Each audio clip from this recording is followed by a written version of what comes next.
ঝুরি ভাজা তো অনেক খেয়েছেন, এইভাবে ঝাল ঝাল ঝুরি ভাজা করে খেলে একটার জায়গায় 10টা খেয়ে ফেলবে। ঝুরি ভাজা এতটাই সহজ, একবার দেখাতে যে কেউ সহজেই বানিয়ে নিতে পারবেন। চলুন দেখে নিই। 1 কাপ বেসন নিয়েছি, স্বাদ মতো লবণ, হলুদ গুঁড়ো, লঙ্কার গুঁড়ো, হাফ চামচের কম হিং, শুকনো লঙ্কা ভেজে হাত দিয়ে গুঁড়ো করে দিয়ে দিচ্ছি। এভাবে শুকনো উপকরণগুলো অল্প অল্প জল দিয়ে ব্যাটারটা মেখে নিচ্ছি। হাত দিয়ে ভালোভাবে 5 মিনিট এইভাবে ফেটিয়ে নেব। যত সুন্দরভাবে ফেটানো যাবে ততই সুন্দর হবে ঝুরি ভাজাগুলা। এই রকম চ্যাটচ্যাটে ডো তৈরি করে নিতে হবে। ঝুরি ভাজার জন্য লবণের একটা প্যাকেট নিয়েছি, আপনারা পাইপিং প্যাক নিতে পারেন।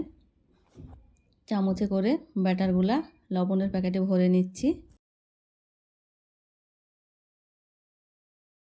লবণের প্যাকেটে ভরা হয়ে গেছে। একটি গার্ডার দিয়ে মুখটা এইভাবে দুমড়িয়ে নিচ্ছি।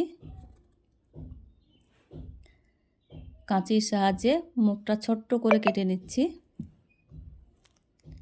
কড়াইয়ে তেল গরম হয়ে গেছে, এবার ঝুরিগুলা দিয়ে দিচ্ছি। এইভাবে মিডিয়াম আঁচে ভেজে নিতে হবে। একদিক ভাজা হয়ে গেছে, এবার উল্টিয়ে নেব। ভিডিও নোটিফিকেশন পাওয়ার জন্য বেল আইকন প্রেস করে রাখবেন। ভাজা হয়ে গেছে, মুচমুচে করে ভেজে নিতে হবে। আবারও দিয়ে দিচ্ছি।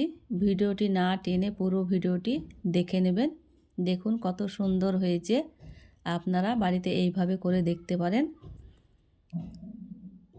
আবারও একদিক হয়ে গেছে, উল্টিয়ে নিলাম। এবার তুলে নিচ্ছি। দেখুন কত সুন্দর হয়েছে। আমার সব ঝুরি ভাজা হয়ে গেছে, ঝাল ঝাল ঝুরি ভাজা। দেখুন কত সুন্দর হয়েছে। দেখতে যতটা সুন্দর, খেতে তার চাইতে বেশি মজার হয়েছে। আপনারা এইভাবে একবার করে দেখতে পারেন। আপনাদের একটি ভেঙে দেখাচ্ছি। দেখুন কতটা মুচমুচে হয়েছে।